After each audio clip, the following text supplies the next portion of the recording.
இயேசு கிறிஸ்துவின் நாமத்தினால உங்களை வாழ்த்துக்கிறேன். இந்த நாளில் நம்ம தேவனை துதிப்பதை பற்றி நம்ம அநேக இடத்துல கேட்டிருப்பீங்க, அநேக காரியங்கள் பேசியிருப்பீங்க, அறிந்திருப்பீர்கள். நானும் அதை தான் பற்றி பேச வருகிறேன். அப்போ தேவனை துதிப்பது எப்படி, தேவனை ஆராதிப்பது எப்படி? இப்போ ஆராதனைன்னு சொல்லணும், துதியும் அதுக்குள்ளாடி அடங்கும். இப்போ ஆராதனைன்னு சொல்லினாரு, ஜபமும் அதுக்குள்ளாடி அடங்கும். ஆராதனைன்னு சொல்கிறனால தேவனுக்கு நாமத்தை மகிமைப்படுத்துறது கூட எல்லாமே ஆராதனைக்குள்ளாடி அடங்கும். ஏன்னா ஒர்ஷிப்பிங் காட், இப்போ தேவனை மகிமைப்படுத்துறது அதுக்குள்ள ஆவிக்குரிய அர்த்தம். தேவனை மகிமைப்படுத்துகிற இடம்னு சொல்கிற நேரம் தேவனோட நாமத்தை நம்ம பிரஸ்தாவிக்கும் எல்லா காரியமும் அவரை மகிமைப்படுத்துவதற்கு சமமாக இருக்கிறது. அது எந்த இடம்னு இல்லை, எல்லா இடம், உங்கள் வீட்லேயா, உங்கள் தொழிலையா இருக்கட்டும், உங்கள் வேலை செய்கிற இடத்துலையா இருக்கட்டும், எல்லாத்திலும் ஒர்ஷிப்னு சொல்கிறது ரொம்ப முக்கியமான கருத்தாக இருக்குது. அது தேவனை மகிமைப்படுத்துவதற்குரிய ஒரு காரியமாக இருக்குது. இந்த உலகத்தில் மனுஷராக நம்மளை வைத்திருக்கிற காரணமே தேவனை மகிமைப்படுத்தும்படியாக.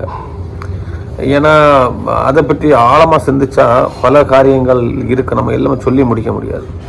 ஏன்னா லூசிஃபர்னு ஒரு தூதன் தேவனை மகிமைப்படுத்தும்படியாகவே சிருஷ்டிக்கப்பட்டு அவன் தேவனை மகிமைப்படுத்தி கொண்டே இருந்தான். அவனுக்கு உள்ளாடி பெருமை வருகிறது வர தேவனுடைய சன்னதியில் தேவனை மகிமைப்படுத்தி கொண்டிருந்தான். அப்போ அப்படியே பெருமை வந்தப்போ அவர் என்ன பண்ணுறாரு, அவனை வானத்திலிருந்து கீழே தள்ளி விடுறாரு. பிற்பாடு என்ன, அந்த இடம் வேக்கண்ட் ஆகிறனால தான் தேவன் மனிதனை உருவாக்கினார். அந்த இடத்துல தேவன் மனிதனை உருவாக்கி இந்த தேசத்தை பண்படுத்தவும் அதை காக்கவும் ஒரு வசனம் அதிகாரத்தில் இருக்கும். இந்த பண்படுத்தணும் சொல்லி இருதயத்தை பண்படுத்துவதும் அதை பாதுகாப்பதும் ஆவிக்குரிய அர்த்தத்தை தான் எல்லாம் எழுதியிருக்கு. வசனம் மொத்தமாக ஆவிக்குரிய அர்த்தத்தெல்லாம் எழுதியிருக்கும். இது என்னத்துக்குன்னா, நீ தேவனை மகிமைப்படுத்தவும் பிசாசன் வெளியே தள்ளப்பட்ட தூதன் திருப்பி உன்னோட இருதயத்துக்குள்ளாடி வராமல் இருக்கிறதுக்கு அதை பாதுகாக்கவுமாக தான் நம்மளை வைத்திருக்கிறார்.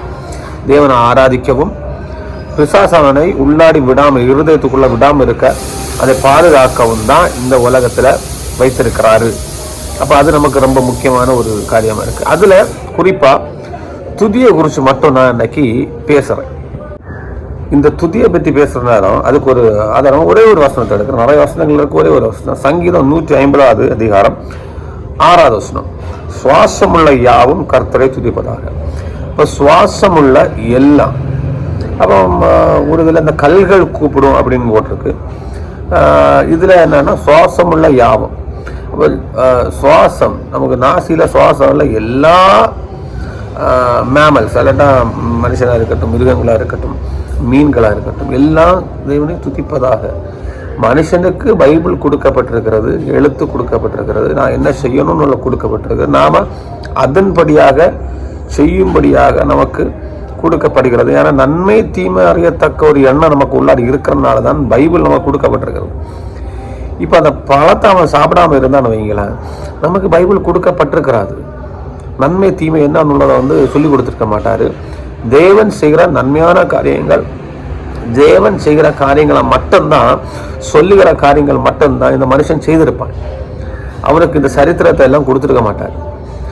ஆபிரகாமை பற்றி கொடுத்துருக்க மாட்டாது, பவுலை பற்றி சொல்லியிருக்க மாட்டார். சிம்பிளாக சொல்லணும்னா அந்த பைபிளை நம்ம கைகளில் வந்திருக்காது. காரணம் என்ன, நாம் அந்த பழத்தை சாப்பிட்டதால மட்டும்தான் நன்மை தீமை நமக்கு அறிய வந்துச்சு.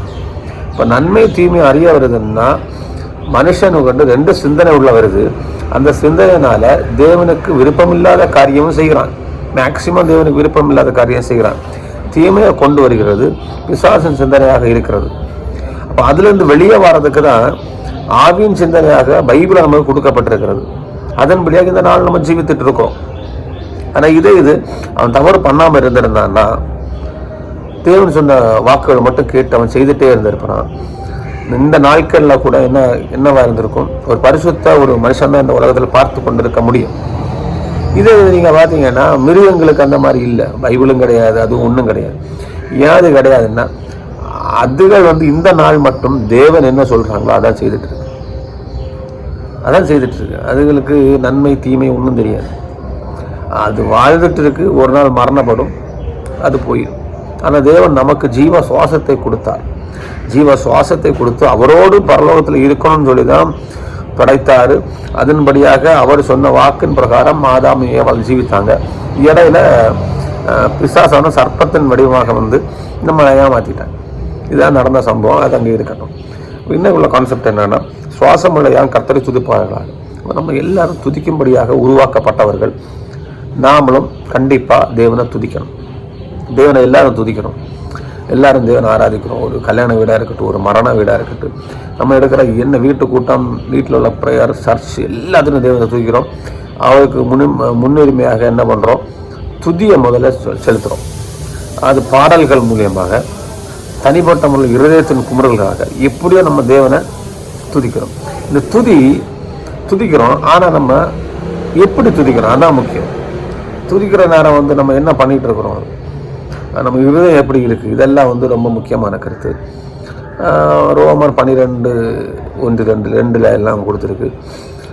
தேவனை எப்படி துதிக்கணும்னு, தேவன் விருப்பப்படுற ஆராதனை எப்படிப்பட்டதுன்னு அதில் அழகாக கொடுத்துருக்கு. எப்படின்னா, நம்முடைய சரீர ஜீவ வழியாக ஒப்பு கொடுப்பது. அப்போ சரீரத்தை ஜீவ வழியாக ஒப்பு கொடுக்கணும்னா அவனுடைய இருதயத்தை ஒப்பு கொடுப்பது ஃபஸ்ட்டு, சரீரத்தை கொடுப்பது ஃபஸ்ட்டு. அப்போ அது கொடுத்தவங்க, அப்படி கொடுக்குறவங்க தேவனை துதிக்கும் பொழுது எப்படி துதிக்கிறாங்க, அந்த துதிப்பதற்கு கண்டிஷன்ஸ் இருக்கா, எப்படி துதிக்கணும். சிம்பிளான ஒரே ஒரு காரியத்தை மட்டும், இதே 150ஆம் சங்கீதத்தில் நீங்கள் 3வது அதிகாரத்தை 3வது வசனத்தை பார்த்தீங்கன்னா, எக்கால துணியோடு அவரை துதியுங்கள், வீணையோடும் சுரமண்டலத்தோடும் அவரை துதியுங்கள், தம்புரோடும் நடனத்தோடும் அவரை துதியுங்கள், யாழோடும் தீங்களோடும் துதியுங்கள், ஓசையுள்ள கைத்தாளங்களோடு துதியுங்கள், பேரோசையுள்ள கைத்தாளங்களோடு துதியுங்கள். இதில் எப்படி துதிக்கணும்னு போட்டோன்னா, எல்லாம் கை அடிக்கணும். அப்புறம் இன்ஸ்ட்ருமெண்ட்ஸ் இருக்குன்னா இன்ஸ்ட்ருமெண்ட்ஸ் வச்சு தேவனை துதிக்கணும்.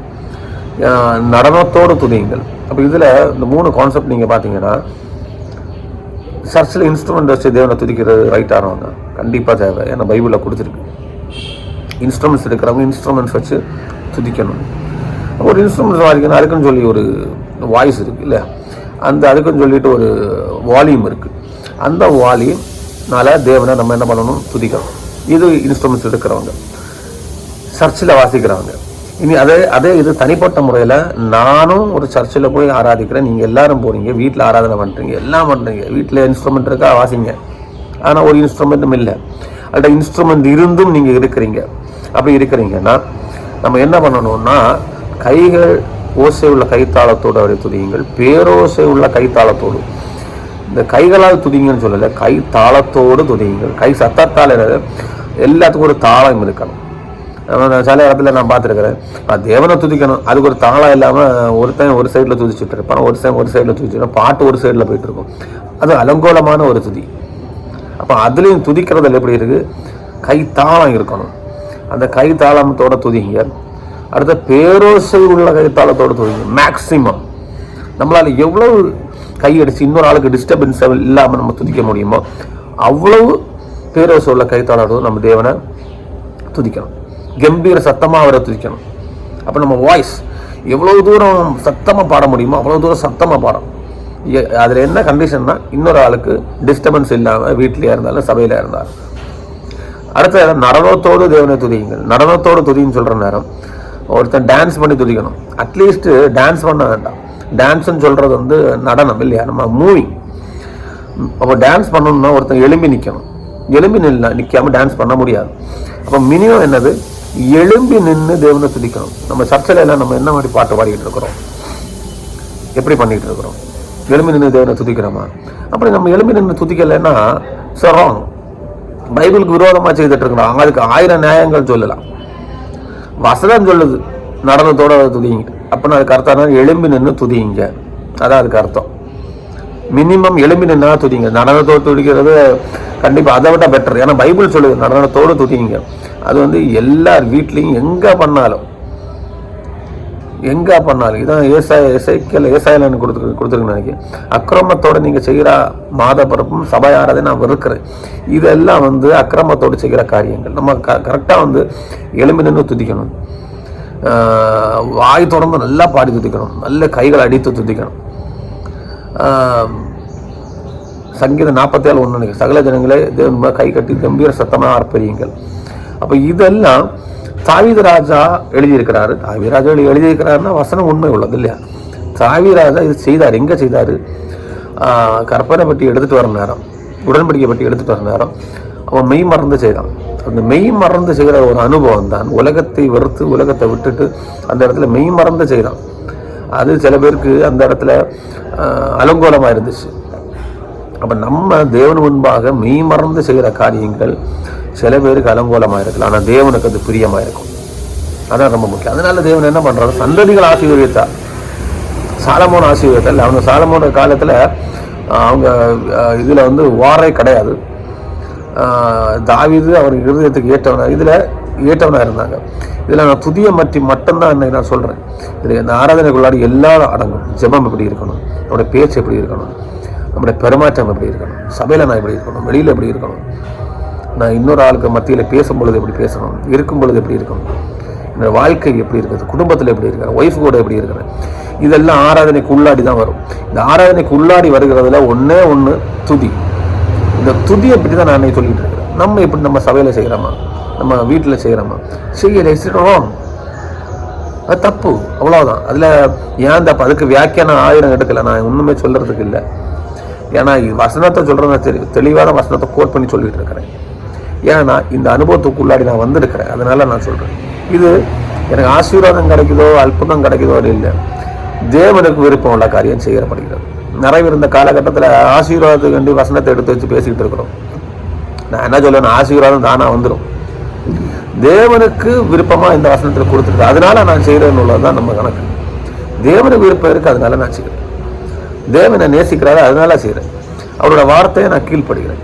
இது தேவனுடைய வார்த்தை. இதன்படியாக நம்ம செய்திருக்கிறோமா, செய்கிற நேரம் அதுக்குள்ள ஆன்சர் வந்து தேவன் உங்கள் வாழ்க்கையில் கொடுப்பாரு. அது தேவன் கொடுக்கும் பொழுது தேவனோட அன்பை இன்னுமாக உணர்வீர்கள். இது என்னுடைய வாழ்க்கையில் நான் அனுபவித்திருக்கிறேன், அதனால நான் சொல்கிறேன். தேவனோட வசனத்தின் மூலம் உங்களை ஆசீர்வதிப்பார். நாம் துதிக்கிற விதமாக தேவனை துதிக்கும் பொழுது தேவனுக்கு விருப்பமுள்ளவர்களாக மாறுகிறோம். அதுதான் புத்தி உள்ள ஆராதனையாக இருக்கிறது. ஆமென்.